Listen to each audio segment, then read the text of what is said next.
Deepfakes are interesting for me because this is something that I'd seen used in various instances, and we'll get into that here later in the show. Obviously, there's some sort of, I hate to say obvious use, but like the first thing people think of, and a lot of people's first exposure to deepfakes is something to do with celebrities, and I'll let you explain that so I don't come across as the creep that I'm going to if I start off with it. But also, it can threaten our democracy, which is usually you don't equate like revenge porn with democratic threats or threats to the existence of the American or Western way of life. And I want to get into that here in the show, because what sort of technology could possibly be that powerful? Can you define what a deepfake is first for people who don't know? Sure. Well, a deepfake is essentially a type of synthetic or fake media. So that's to say a video, a piece of audio, or an image that's either been manipulated by artificial intelligence or wholly generated by AI. And this amazing ability of AI basically to create fake media has only been possible really for about the last 5 years, and it's getting better and better and better. One of the things that's very interesting about it is that it's very good at recreating humans. And all that you need in order for AI to basically learn how to recreate a human is the right training data. So let's say, this has already been done, by the way, you want to get a machine learning system to generate images of fake people. You need to train it on a data set of lots of human faces. And then voila, you basically have an AI system that can now, at the click of a button, generate a fake human face that looks so authentic, so real that to the naked human eye, you can't tell it's not real. And if you want to check it out, you can check out This Person Does Not Exist just to see how amazing it is at doing that. And that's thispersondoesnotexist.com, right? This is a website. Exactly. And you can generate. Yeah, this is a website. And I'm thinking, okay, where do we get a huge database of human faces that are all digitized? And the answer is what? Facebook? Instagram? Facebook, Google search, very, very, very easy. And I think the key, the thing that is really alarming. Okay, so this instance, right? You're talking about people who don't exist. AI can make these faces that look like real images. But another thing it can do is it's very good at basically, I call it hijacking your biometrics. So if you have a digital footprint, and who doesn't online, right? An image on LinkedIn, on Facebook, on Instagram, wherever, or a piece of audio of your voice, somebody can take that piece of data and get an AI to basically learn how you look and sound and make a deep fake of you saying and doing things that you never said and did. So it's not only very good at generating fake people, it's very good at generating you in fake scenarios. And the key thing is, again, we're just at the very, very beginning of this technology. So the amount of training data that's needed is going to be less and less and less, to the extent where it's only a couple of seconds of your voice or a single image taken from Instagram, Facebook, wherever, that's enough to make you the target of a deepfake. So to be really clear here, this is not someone editing media in a deceptive way. It's not me saying something like, well, I'm not racist, and then taking out the word not, and then it's me admitting I'm a racist or something like that, right? It's not taking things out of context. It's creating new fake media out of whole cloth, often not using anything that I created that's even in the same context or in the same subject line. This is maybe something like and there are legit uses of this that are exciting, right? Like Disney can remake a movie and put Audrey Hepburn and Frank Sinatra acting right next to each other, along with, I don't know, the actual Julius Caesar, although he's never been recorded. And then they can remake an entire movie based on that, and it will look just like those two people acting, which actually brings up a whole bunch of interesting questions from a legal perspective about, like, what do those people's estates get paid an acting fee for their dead relative performing? That's probably a different show and a different topic. But it's scary because, you know, we've seen like and we'll get to some of these examples later. We've seen like politicians be creatively edited, but this is like 3 levels up from just a slowing down the video or something like that. And it can be used in pretty horrible ways. You mentioned thispersondoesnotexist.com.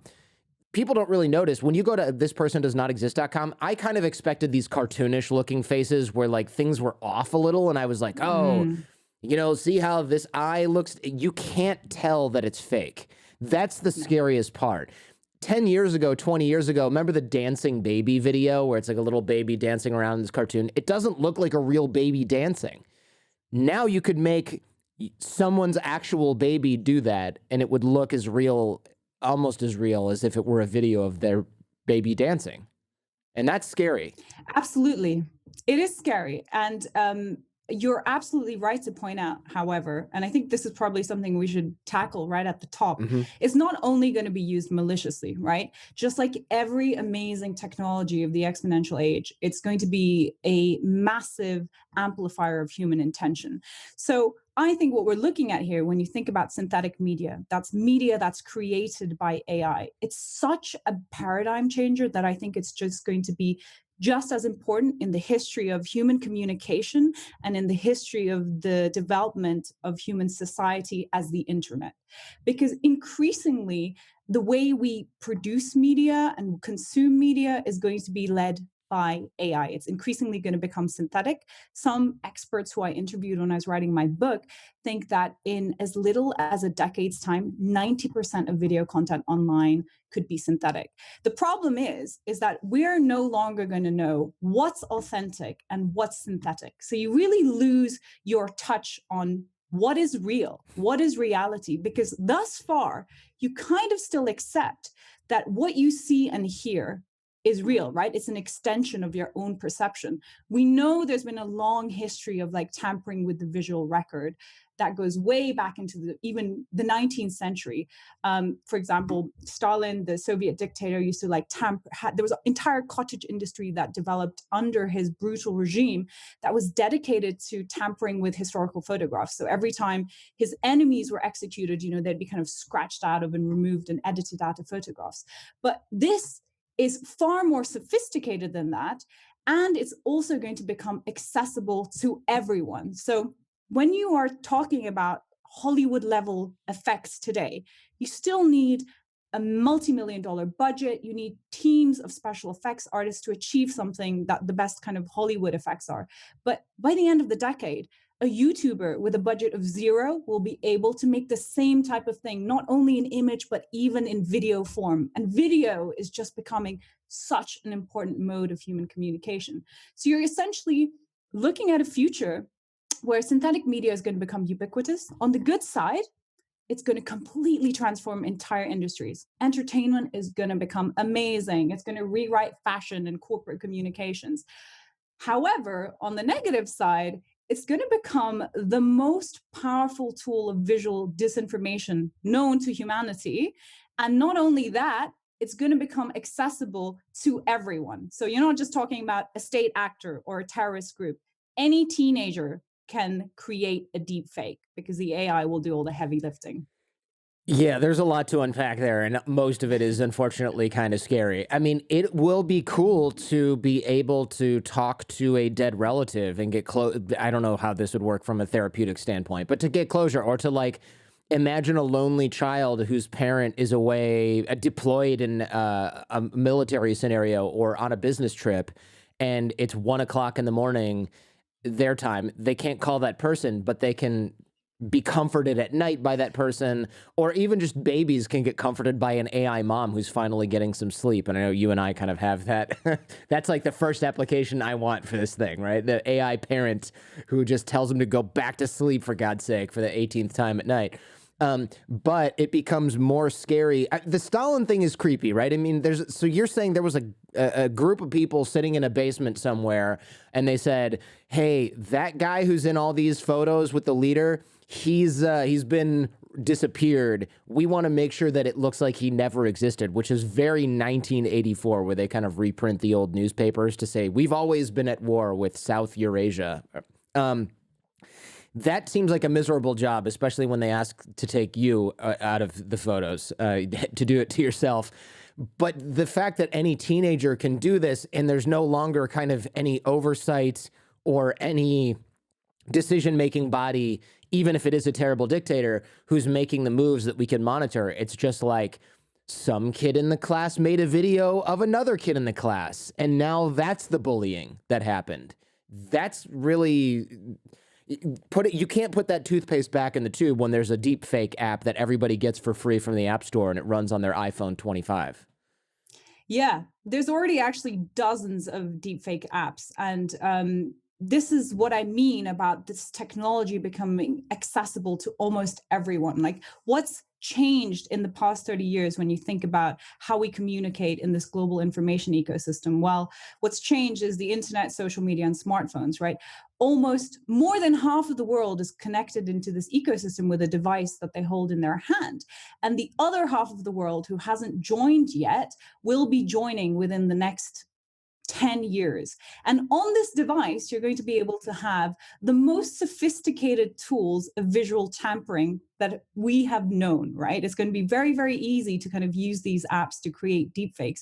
You already see dozens of deepfake apps that have been exploding on the app store. Again, look at the timeline here. This technology only started becoming available about 3 years ago. Can you imagine where we're going to be in 10 years' time? And I think you're really right to point out, there obviously are going to be like bad use cases, good use cases, but there are profound philosophical questions that we need to answer as a society as well. To what extent, for example, uh, is it permissible? Should it be permissible for us to interact with relatives back from the dead, for example, is as a form of therapy? Is that okay if we resurrect them using AI to emulate their voice to speak to us? Or does that mean that we're retreating further and further from what is reality? And I think at the heart of it, this is a really philosophical question about, are there forms of communication as we go forward that should be entirely authentic and organic, or can everything become synthesized in future? Is that a good thing? Is that a bad thing? Is it even desirable?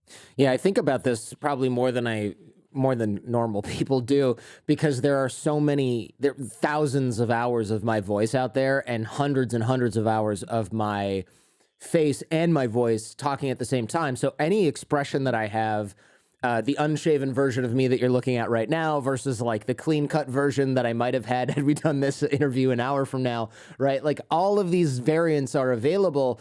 And it's cool to think that my great grandchildren can be like, great grandpa Jordan, what would you have done in this situation? And my super smart AI can look over like 10,000 hours of my show and give good advice based on that. Not that it would be relevant in 100 years, but you never know.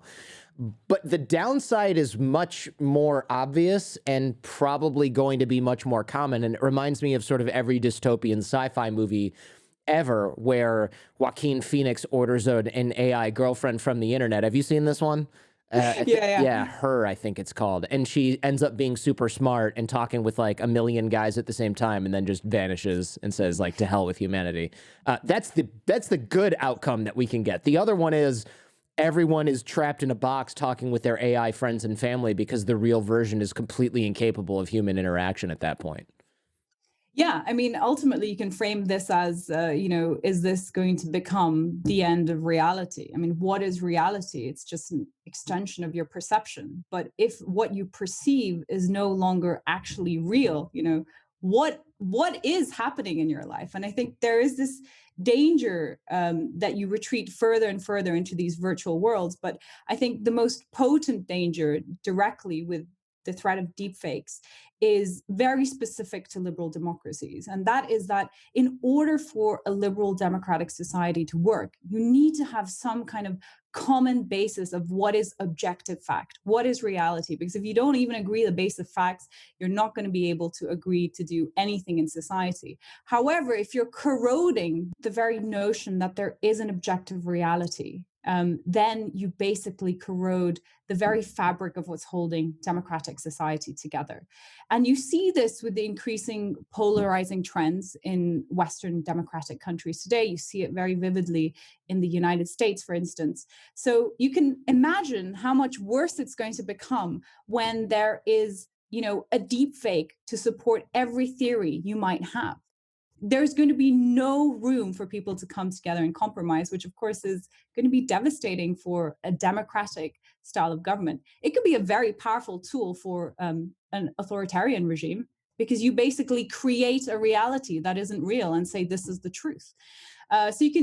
It's interesting to see that all governments from the United States to China and Russia are investing heavily in artificial intelligence, and synthetic media is a big part of that. Their militaries are doing a lot of research into it. Yeah, that's terrifying because I can see right now. I mean, I work a lot with China and I talk to Chinese people pretty much every day because I take Mandarin lessons in the morning. And I'm like the dangerous client they have because I go, don't you think it's weird that you can't say Winnie the Pooh? And they're like, but then 10 lessons in, when they trust me, they're like, yeah, it's so weird that we can't say things in WeChat because it'll get deleted. And it's so weird that a colleague of mine has a red notice next to his picture that says this person doesn't pay his debts, so his social clout score is decreased.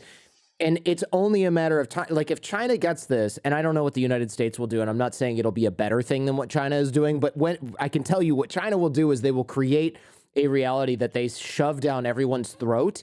And if somebody creates a different one or shows the real version of a video that's similar, that person will vanish or they will be completely unable to communicate.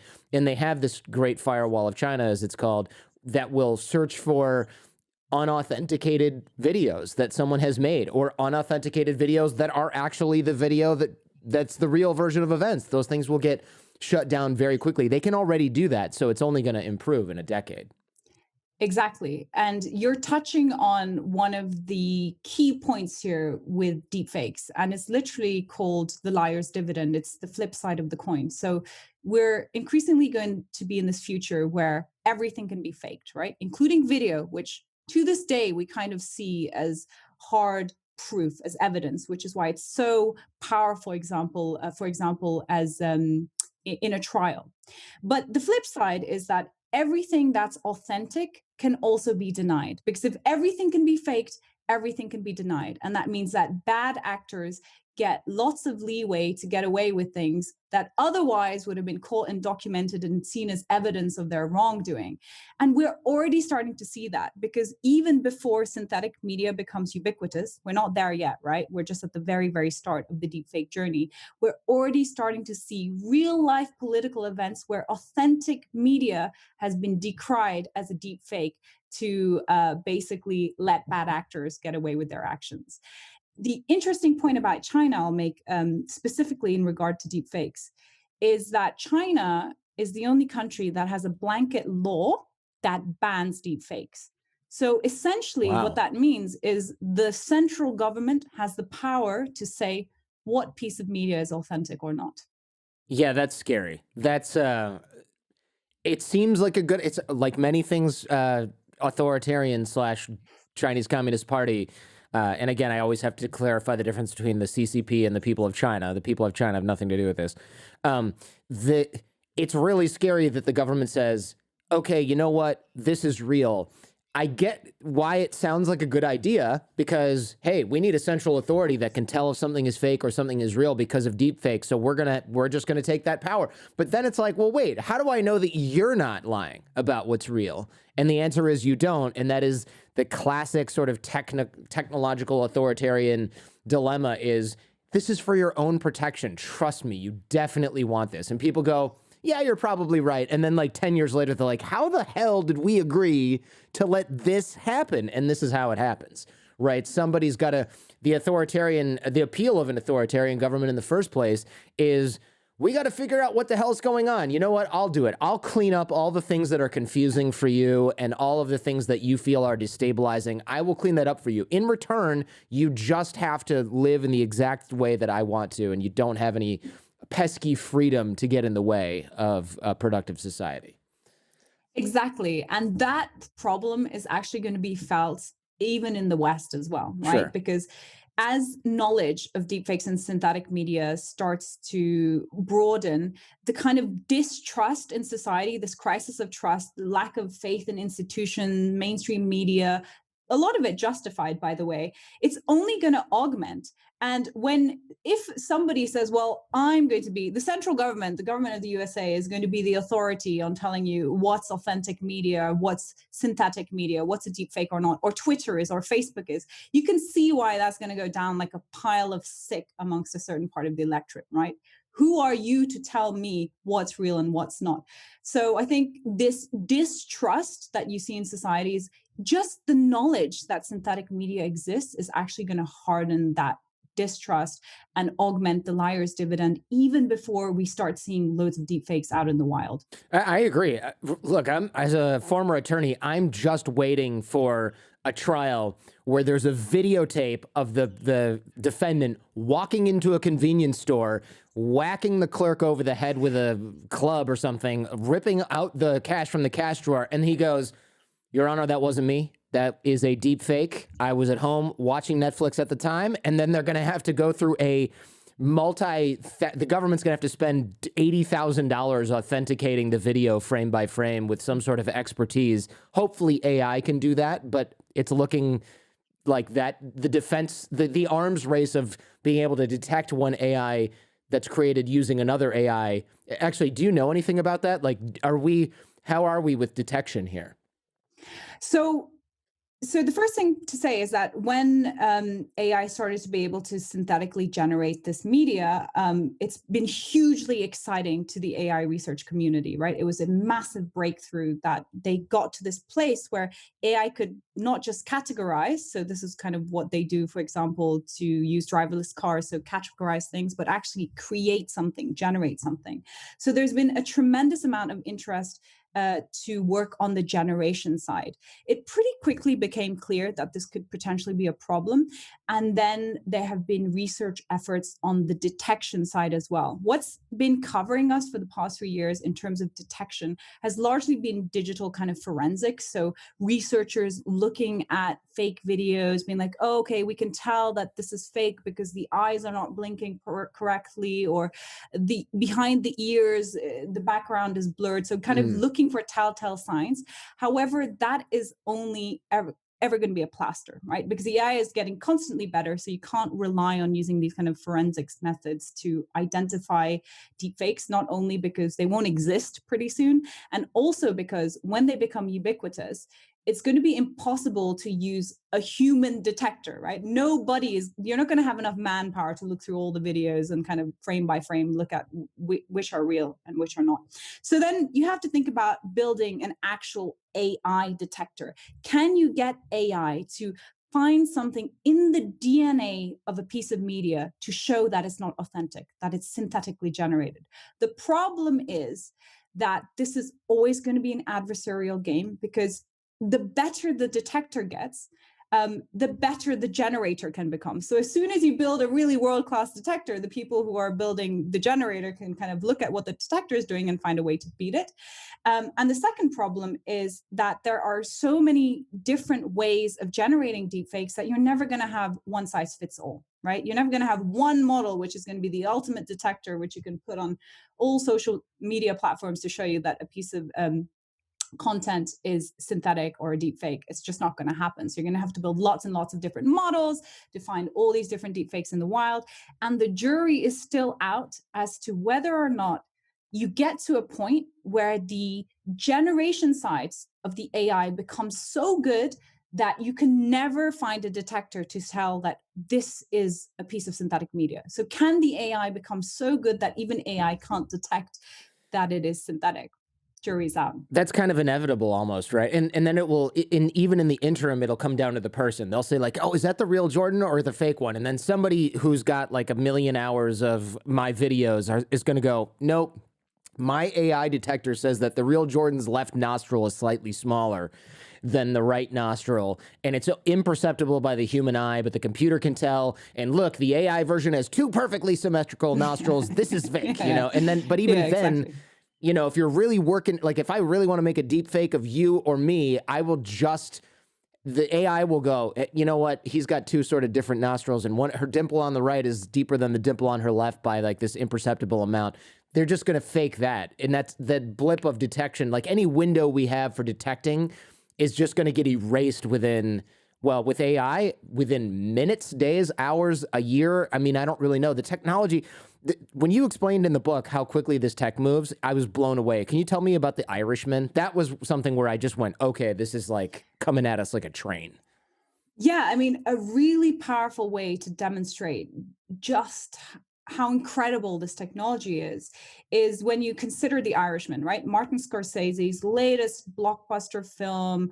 The storyline spans 7 decades, and the big challenge he wanted to take was to kind of bring the old ensemble back together, Joe Pesci, Robert De Niro, but he wanted to de-age his actors, right? To make them young again so he can tell this story over these 7 decades.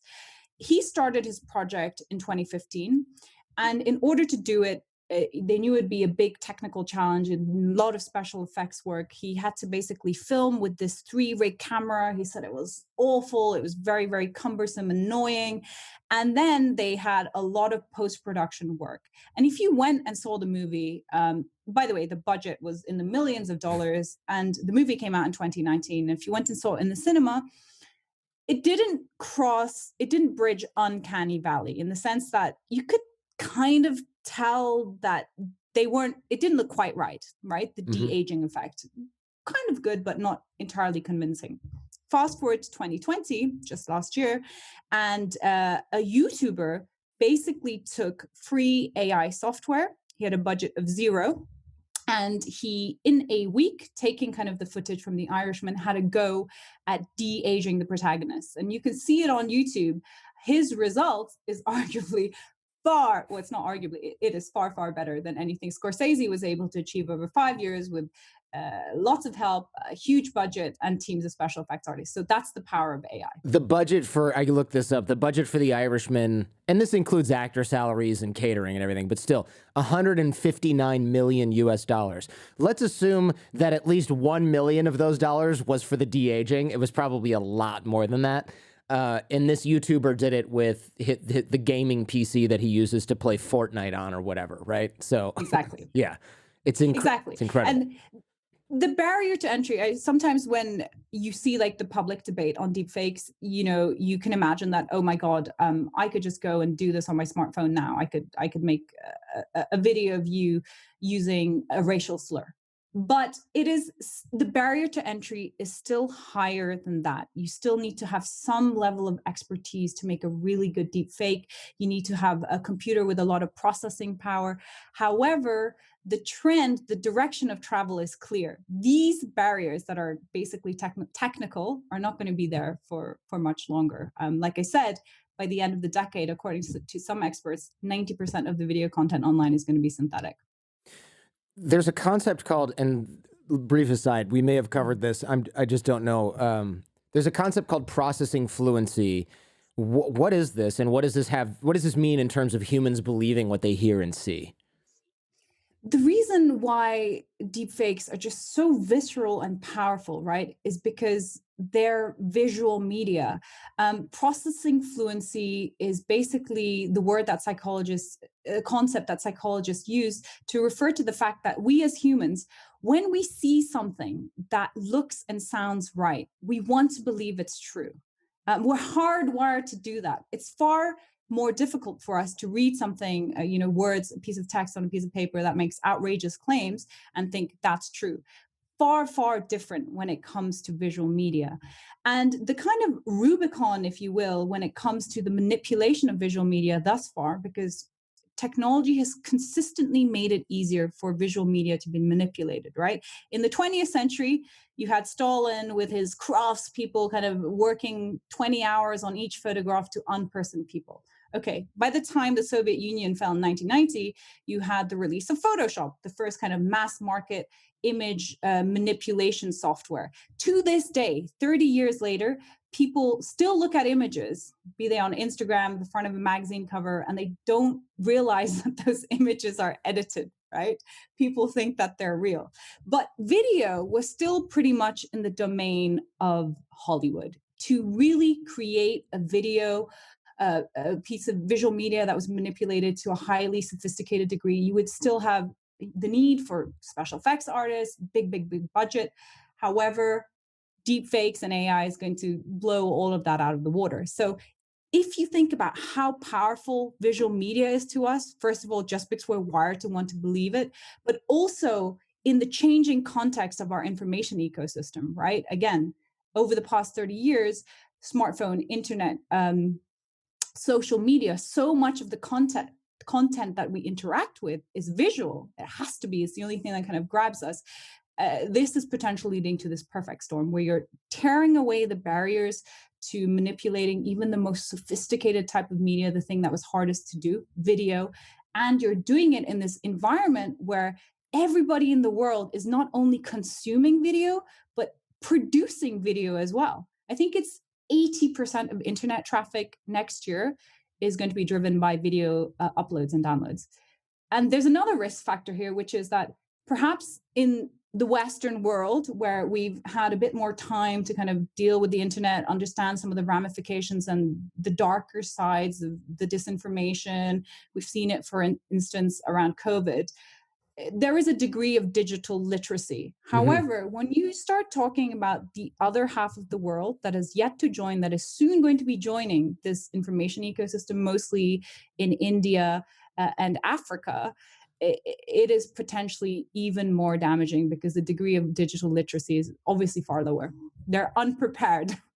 Right. Yeah, they are unprepared. And speaking of India, and this is a good transition here, there was a case of, I guess, deepfake porn used against a journalist in India. And it was very effective because, well, one, that type of thing would be very effective generally in a conservative society, I would imagine. But also, India has low media literacy. I don't know exactly what that means. Why don't you define it? And can you place India on maybe a spectrum with the US and Canada? Because I would suspect the United States has higher media literacy, but I don't know by how much, because I talk to my parents and their friends and I'm like, what, you believe that thing? You read it on like West Texas Patriot blog? It's not a news source. It's written by a guy in a basement. He made it up. Yeah, you're right to bring up the case of deepfake porn, because I don't think we've discussed it yet, but the kind of first application of deepfakes, the most malicious and widespread use, is in non-consensual pornography. So when these tools started leaching out of the AI research community, the first place that deepfakes basically buried their head on the internet was on Reddit at the end of 2017. And this is where I first came across them. And the name Deepfakes has stuck because the guy that was creating them was calling himself Deepfakes. He was a Redditor called Deepfakes, which was a portmanteau of deep learning and fakes. And he basically figured out how to use these free AI tools to create fake porn videos of famous female celebrities. And he posted them on Reddit and then told other Redditors how he had done it. And fake pornography has a long history, so this is nothing new, the idea. But the creations were just unlike anything anyone had seen before. This is not just a photoshopped image of a celebrity's face stuck onto a porn star's body. This is a real live video where the celebrity is moving her face. She's got different expressions. The training data he used to create those was pretty easily available on Google image search, just videos and images. And as soon as he revealed how he had done it, Reddit went wild. Other people started creating their own deepfakes. There was a furore, and all the deepfake porn was basically banned off of Reddit. But since then, an entire deepfake porn ecosystem has developed online. It's very, very easy to find deepfake porn of every female celebrity imaginable, also political personalities, everyone from Ivanka Trump to Michelle Obama. But it is undeniably a gendered phenomenon, right? This is primarily targeted against women. And the alarming thing is it's not just celebrities. Normal women are being targeted now as well, because as I mentioned, the training data, the AI is getting better and better. So less training data is needed. I can make a nude image of your sister, your wife, your mom from a single photo, for example, from Facebook. And it's not only women that are being targeted. Now minors are being targeted as well. There was a case last year where basically they found a bot being hosted on Telegram, which is basically being used to generate fake images, nude images of normal women and young girls. And there were over 100,000 of these images just being publicly passed around in these Telegram groups. The key point is it's not a tawdry women's issue, right? Because the AI can basically be used to hijack anyone's biometrics. So it's pretty clear that it's going to leach out into other forms of malicious use. We're already starting to see that with fraud, with political disinformation as a tool of intimidation. So this instance that you mentioned about this journalist in India, it was a case of somebody who was a very outspoken investigative journalist who was critical of the ruling Hindu Nationalist Party. So she was kind of a thorn in the side of the government. And there was a very contentious case which she was speaking out publicly upon involving, a child, somebody who had been accused of child rape. And she said things that were obviously not in line with what some powerful people in the government wanted to hear. And she basically became targeted with a deepfake porn video. And to any woman, this would be an utterly humiliating, devastating experience, perhaps even more so if you're in India, where the status of women in society, I mean, I'm half South Asian, and being a woman in South Asia is probably one of the worst places in the world where you can be a woman. So not only was this fake video released, but all her personal information was released as well. Her telephone number, her address, she was doxxed. And she just became subject to this absolute campaign of harassment. People were emailing her, calling her, asking her for her rates of sex. She's a brave woman, right? She's this kind of intrepid investigative journalist, but that experience really scared her. And she even spoke about it later, saying it changed me. I wish I had kind of the courage to just do what I did before, but that kind of hit too deep. So I think going back to the digital literacy question, yes, it was very effective in India, but you can see how something like that would be just as effective in Canada or in the United States. And actually, now we're starting to see this deepfake creation marketplace emerge on the internet where business executives are being targeted, so either by deepfake porn or perhaps you can imagine how in this environment, if a video or an audio clip of you emerged using a racial slur, how that could potentially devastate your career and your business. So porn is the beginning. There are going to be many, many other use cases. And in terms of digital literacy, yes, in a place like India, it could potentially do more damage, but just as much damage in Canada and the United States as well. Sure. Yeah. Look, we feel bad for celebrities and public figures when this happens, but how are we going to feel when it's so easy that people are doing this and creating this for little kids in their 7th grade class? I mean, we're talking about potentially life-altering consequences for kids involved in this, whether it's a kid making it as a prank and getting in trouble and getting kicked out of school or getting arrested, or the little girl that is the subject of the video, which now has essentially this horrific child pornography floating around that everyone's laughing at, and she's 7 or 10.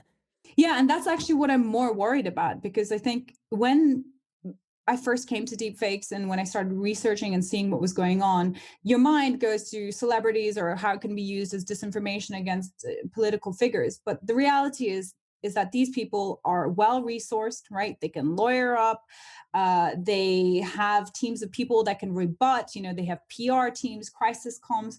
But what happens, like you said, if it's your 7-year-old child who's being bullied at school with a fake video or a nude image, which, by the way, is very, very easy to do right now. And as I already mentioned, they exist and they're being publicly shared. And I think this is really, for me, one of the most alarming things about the malicious use of deepfakes is that we're not just talking about celebrities and politicians. We're talking about you, me, our children. Every individual can be targeted in a very harmful way. Because again, as I mentioned, the training data that's needed is becoming less and less.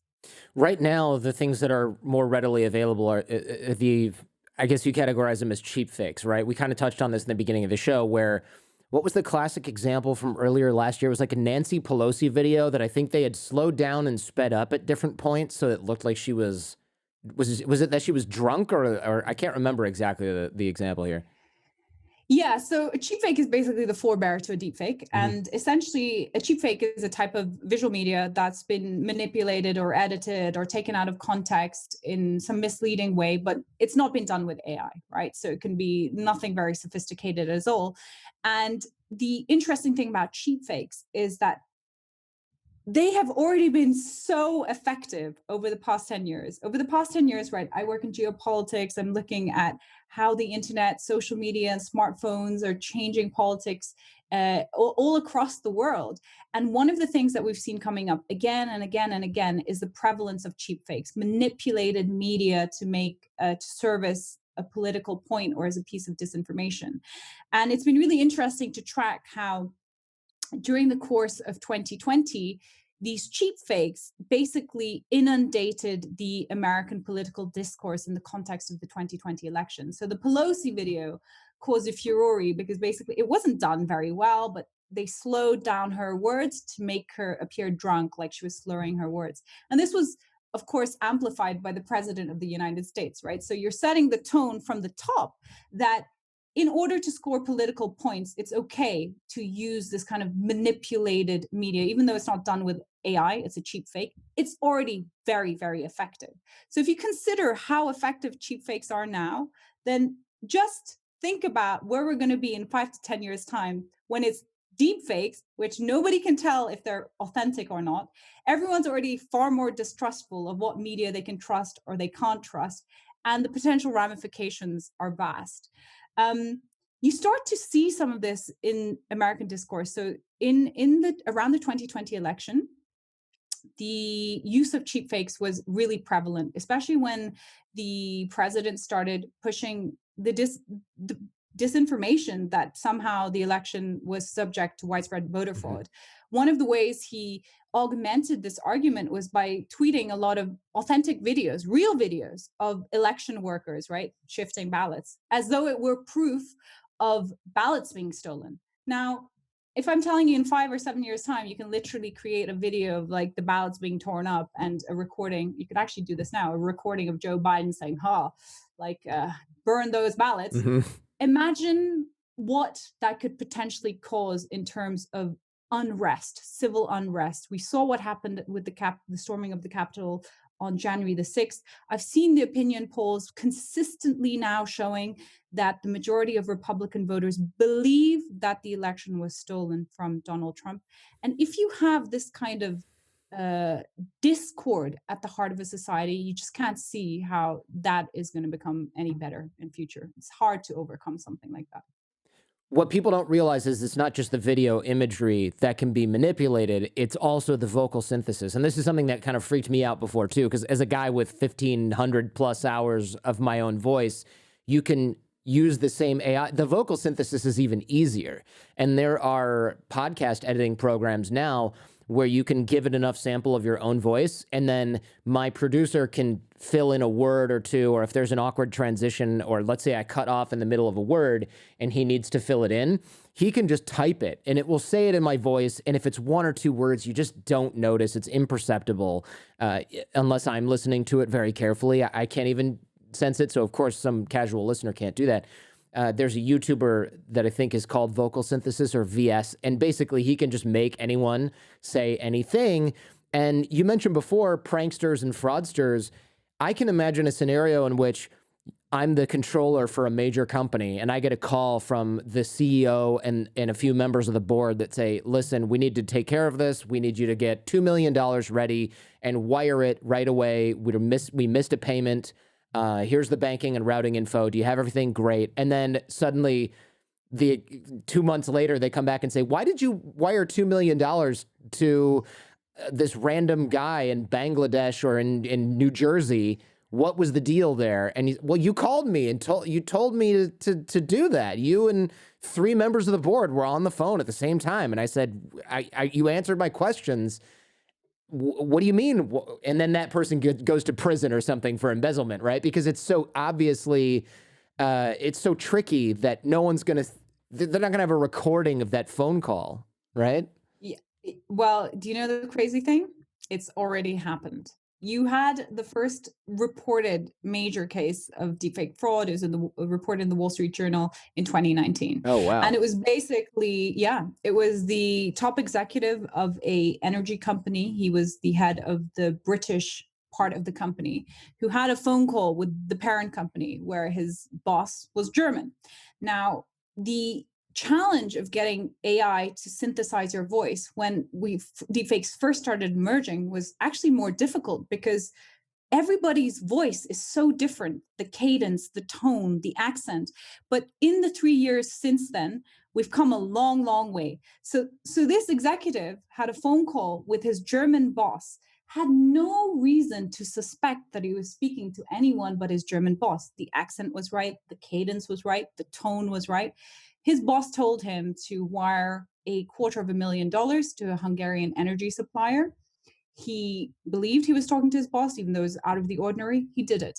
And the alarm was only raised when his boss called him again and asked him to do it again. And then some alarm bells were raised. Like, this is a bit suspicious. And what it was fraudsters assisted by AI.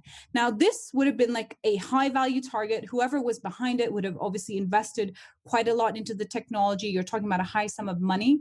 But as the technology becomes accessible, you can see how this is not only going to be used for $250,000 or $2 million top business executives. One favorite thing that scammers love to do, right, is the call where your distressed relative is calling. I've been in a car accident. I've hit somebody with a car. I'm in an emergency. I'm in jail. Can you imagine how devastating that would be where you as a parent or a husband get a distress call from one of your loved ones telling you they need money now? You're of course going to wire it to them. So you can see why this is going to become a favorite tool for pranksters, especially as the technology gets better. And especially as you already mentioned, right now, you already have programs that you can use as a podcaster, right? To kind of with audio track of your voice where you can kind of synthesize what you said. But when it's possible to do that with, just a few seconds of a clip found on an Instagram story, a TikTok video, anyone's voice can be emulated.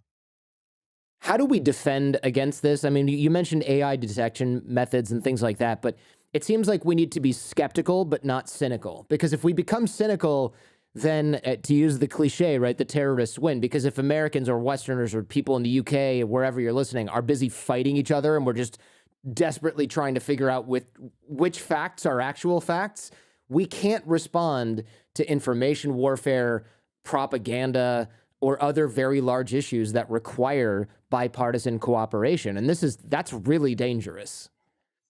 Absolutely. I think that is key, being skeptical, but not being cynical. It was very interesting because obviously I speak publicly about deepfakes and I wrote my book on deepfakes. When, for instance, certain things happen, people want to interpret it with their political slant on it, right? They become almost too skeptical. So when Donald Trump went into the hospital with COVID and came out with obviously stage managed video and photographs, appearing, trying to project this image of strength that he was fine. A lot of people contacted me on Twitter asking me, are these deepfake videos? So it is important, again, when you think about the liar's dividend, which is, I think, already the most pervasive political effect of deepfakes before deepfakes themselves become ubiquitous, where people don't want to trust anything.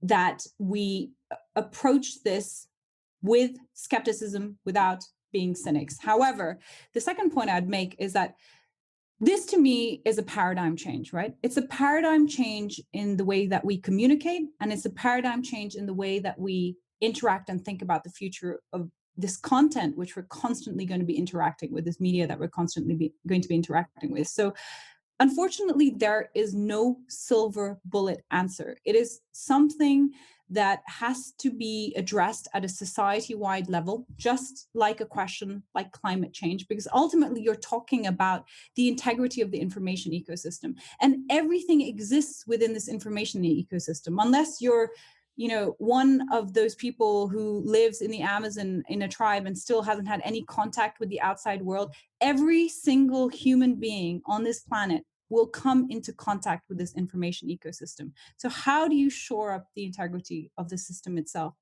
There are some technical solutions that you can use, AI detection tools. You can also talk about media provenance, and Adobe has been leading an initiative here where you basically flip the equation on its head and you make the tools available for those people who are purveyors of the truth, whether they're journalists or activists, to be able to prove by capturing in the hardware of their devices that the piece of media that they're sharing is authentic, right?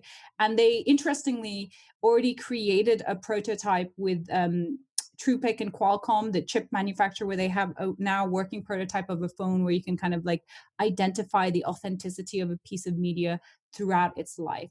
In order for that to work, though, it has to become industry standard, right? Otherwise, you basically have this question of like, well, who your authenticity approval photo versus my, again, the trust issue comes into play.